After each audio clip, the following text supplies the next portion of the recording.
These are the real present, real future final recommendations for the Diocese of Columbus. Please note that this presentation is not affiliated with the Diocese of Columbus in any way. All information shown is recommended and may not actually occur, and take everything in this video with a grain of salt. In other words, this video is completely unofficial. Do not necessarily listen to anything. This is just a potential outcome that probably won't actually happen verbatim, but could happen. And of course, everything I express is my opinion and my opinion only. What's changing? The number of churches is decreasing, as well as the number of parishes rather significantly decreasing, almost in half. We're increasing the number of oratories in the diocese, as well as a projected decrease in the number of active diocesan priests, with many retiring over the next 10 years. And perhaps increasing the number of high schools. As you can see here, the number of parishes is projected to decrease by 51, which is, like I said, nearly half. The number of churches, only 18 will close, despite the number of parishes decreasing almost 3 times that amount. The reason for that is going to be, or exactly 3 times that amount, I think. The reason for that is going to be that some churches will remain open but part of the same parish. And so what this presentation will do will explain the parish groupings, or the parish that has a church grouping within it. Just a note, the Diocese of Columbus has about 2.5 million people within it. Within that population, about 10% are Catholic. And according to the data collected in 2021, 2%, so about 20% of Catholics actually go to Mass every weekend. And those are the numbers that will be used here to represent the number of Mass attendees at each parish. That's the Sunday Mass attendance. So as we can see here, the diocese is currently divided up into different deaneries being like subdivisions of the diocese, if that makes sense. And so they have groups of churches. Some churches or parishes are being added to new deaneries and being taken out of their current ones. And so that's reflected in our first slide here. For example, in the Center South Columbus Deanery, St. Thomas the Apostle will be leaving this deanery and joining Group 6S, which we'll talk about towards the end. Meanwhile, Sacred Heart, St. Francis of Assisi, St. John the Baptist, and Holy Name will be joining the Center South Columbus Deanery. Remember, when I say will be joining, that means may be joining if they move forward with this projection. Corpus Christi, St. Ladislas, and Holy Name will all close, as well as St. John the Baptist, changing from a church to an oratory. As you can see, the parish groupings here, St. Mary of the Assumption absorbs Corpus Christi and St. Ladislas. St. Joseph's Cathedral absorbs Holy Cross. St. Dominic, Holy Rosary, and St. John the Evangelist become one parish, as well as Sacred Heart, St. Francis of Assisi, St. John the Baptist, and Holy Name becoming one parish. St. Mary of the Assumption has a school and is the second largest parish within the deanery, with St. Patrick's being the largest. St. Augustine Gabriel is a multilingual parish, and St. Dominic, Holy Rosary, and St. John the Evangelist is an African-American parish. St. Patrick's is ran by the Dominicans, and St. Leo Oratory is ran by the ICKSP. Our second deanery is the Northwest Columbus Deanery, Group 2S. Joining this group are St. Brendan the Navigator, St. Bridget of Kildare, St. Joan of Arc, St. Margaret of Cortana, and St. Peter. As we can see here, because those 5 parishes have left, we have Our Lady of Victory changing into an oratory, St. Andrew and St. Timothy being grouped into one parish, and St. Christopher, St. Agatha, and the new oratory of Our Lady of Victory being merged into one.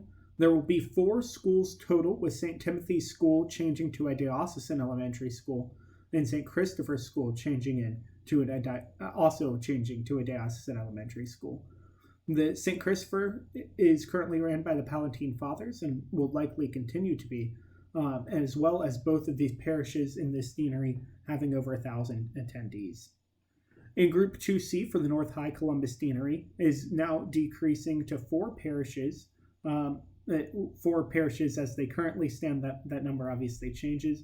Holy Name, Sacred Heart, St. Francis of Assisi, and John Baptist all joined Group 1, as we mentioned earlier, with Holy Name closing. Parroquia Santa Cruz currently meets in Holy Name, which, as I mentioned earlier, is one of the parishes and churches that is closing completely.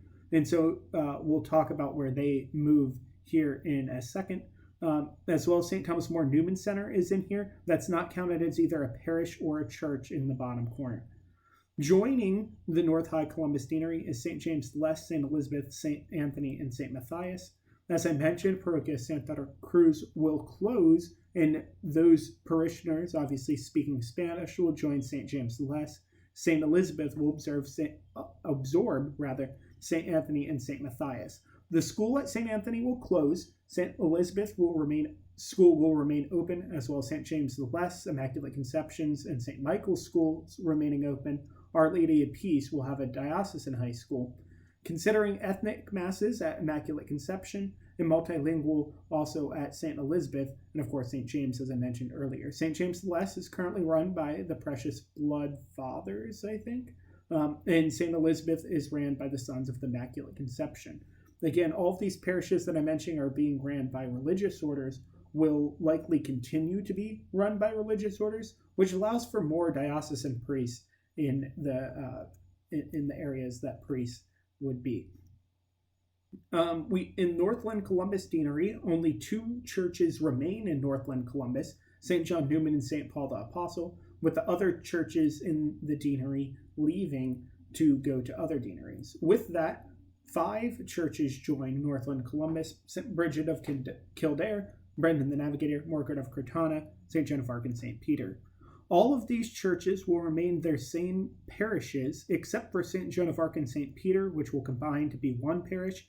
St. Brendan the Navigator and St. Margaret of Crotona will actually share a pastor but remain separate parishes.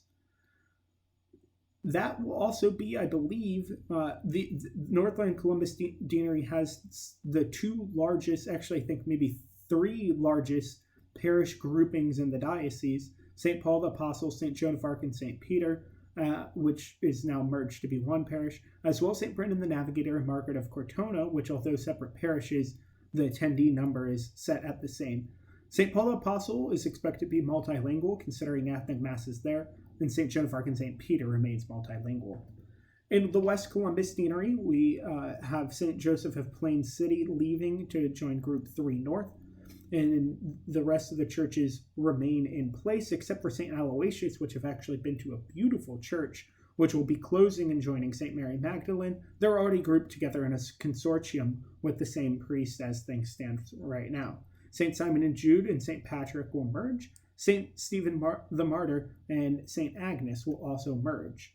St. Cecilia's, OLPH, St. Mary Magdalene's, and St. Patrick's London School will all remain. St. Cecilia, St. Mary Magdalene, and St. Stephen the Martyr, St. Agnes will have multilingual services, and that may take the form of Sunday Masses. Whenever it says multilingual, it could be Masses, just Sunday Masses, kind of depends. The missionary servants of the Word currently serve at both Stephen the Martyr and St. Agnes, so their merging should be pretty easy. Holy Family is ran currently by the Mercedarian Fathers. The Marion Columbus Deanery has St. Joseph of Plain City joining the group, as I mentioned from the previous group. They will merge with Our Lady of Lourdes in Marysville. Immaculate Conception in Kenton and Our Lady of Lourdes in Ada will merge. St. Mary Marion and Sacred Hearts will merge as well. St. Mary Marion School remains open. Them and Sacred Hearts are multilingual. St. Mary Delaware is also multilingual. The Muskingum-Perry Deanery has no changes to it. All the churches in it remain the same.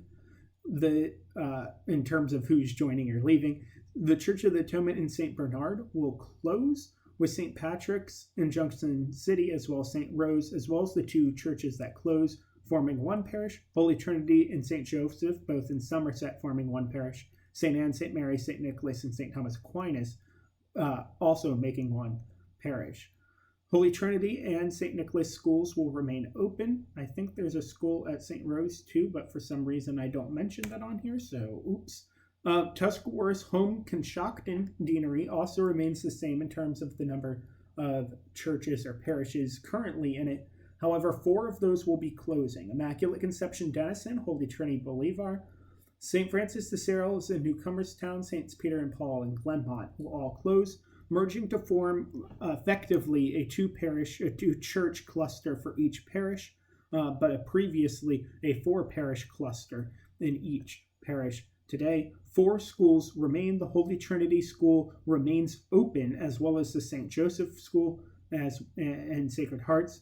St. Joseph's is multilingual. As we see here in Southern Group 5S, the Southern Deanery, 3 churches closed in 2021, Our Lady of Lourdes, Our Lady of Sorrows, and St. Monica. We will have 5 churches leaving this deanery, joining another one. That leaves us with 7 in here. All 7 of those will remain open, which kind of makes sense given they closed 3 parishes already in the past year. They aren't going to close any more, but they'll group that down into 2 parishes. Holy Trinity St. Peter, Paul, St. Sylvester is already ran by 1 pastor. Holy Trinity, Holy Redeemer, St. Mary of the Annunciation, and St. Peter in Chains become 1 parish. Each of those parishes will have a school, with Holy Trinity, St. Peter and Paul, St. Sylvester being one of the smallest parishes in the diocese. Fairfield-Hocking-Pickaway Deanery has St. Colman of Cloyon, St. Mary Queen of Missions, St. Mary at Chillicothe, and St. Peter Chillicothe, which were in the previous deanery, now joining this deanery. They're just joining this group. This group also includes the Basilica of St. Mary of the Assumption. The Basilica will absorb St. Mark, as well as St. Bernadette, absorbing St. Mary Bremen, as well as St. Joseph Sugar Grove, which is becoming an oratory. The churches in Chillicothe, as well as St. Mary Queen of Missions, become 1 parish, and we are expected to have a school at St. Bernadette, as well as at St. John. Some smaller size parishes, as well as some larger ones. St. Colman of Cloyon, one of the smallest parishes in the diocese as well. In the East Columbus grouping, St. Thomas the Apostle joins this group. As we can see here, they will close, as well as St. Philip the Apostle and St. Mary Groveport, which is very near to John the 23rd as it is. Those 2 will merge. Holy Spirit, St. Philip the Apostle merge. Christ the King, St. Thomas the Apostle merge. Our Lady of the Miraculous Mother and St. Elizabeth Ann Seton will merge. The larger parishes remain their own. We are also expected to add a school at St. John the 23rd. The other schools all remain open, with several of them in this deanery. Christ the King is a multilingual parish. The Knox-Licking Deanery has Church of the Resurrection joined to it, previously from the Northland Deanery. All the churches remain open except for St. Leonard. St. Francis of Newark absorbs St. Leonard. St. Edward the Confessor and Our Lady of Mount Carmel merge, and St. Vincent de Paul and St. Luke merge. Sometimes I'd say absorb, that actually means that it'll create a new parish. It's just easier for me to say absorb because one of them's closing and they might just keep the name. But canonically speaking, it'll establish a new parish anytime that I said merge here. So anytime 2 parishes are becoming 1 parish, canonically they're being merged together. Again, the only exception to that is St. Brendan the Navigator and Margaret of Cortona. The Church of the Blessed Sacrament school remains open, as well as St. Francis of Sales' school. Church of the Blessed Sacrament is a multilingual parish. The 10 largest parishes in the diocese under the new Real Presence, Real Future recommended plans, remember these are all recommended, are St. Paul the Apostle, St. Joan of Arc, the separate parishes of St. Brendan and St. Margaret, which are combined under the leadership of 1 pastor, St. John Newman, with the 4th largest parish, St. Joseph and Sacred Heart, which absorb Holy Trinity and Immaculate Conception as the 5th largest parish. St. Stephen, St. Agnes, forming a new parish, will close. St. Bridget of Kildare as the 7th largest parish. Christ the King and St. Thomas the Apostle, forming the 8th largest parish. St. James the Less, absorbing Parroquia Santa Cruz, and as well as St. Christopher and Agatha, with Our Lady of Victory Oratory, rounding out the top 10 largest parishes. The 10 smallest parishes are rather small, not sure why the formatting got off on this. The smallest one is St. Dominic, St. Holy Rosary, and St. John, with 118 Sunday Mass parishioners. As I mentioned, St. Colman, Holy Trinity, St. Peter, Paul, Sylvester, already small parishes under 200 per Sunday, and then several other parishes here below 400, rounding out the smallest parishes in the diocese. Again, remember, all of this is just my opinion, although most of it's just fact based off of the final recommendations from the Real Presence, Real Future Committee. Please note, again, this is not affiliated with the Diocese of Columbus in any way. It is simply a different version of representing the final recommendations being made to Bishop. Bishop Earl will not be making a decision on this matter until after Pentecost 2023. So don't expect any closings, mergings until then, although he's certainly within his right to do whatever he wants because he's the bishop of our diocese. So thank you guys for watching. I would normally say if you have any questions, ask me, but I don't know the answer to any of the questions. I'm just simply presenting the information that the diocese has given us so far. All the information that has been shared here will be available in a link in the description. Thanks, guys, for watching. Chris 6 for their Catholic Video.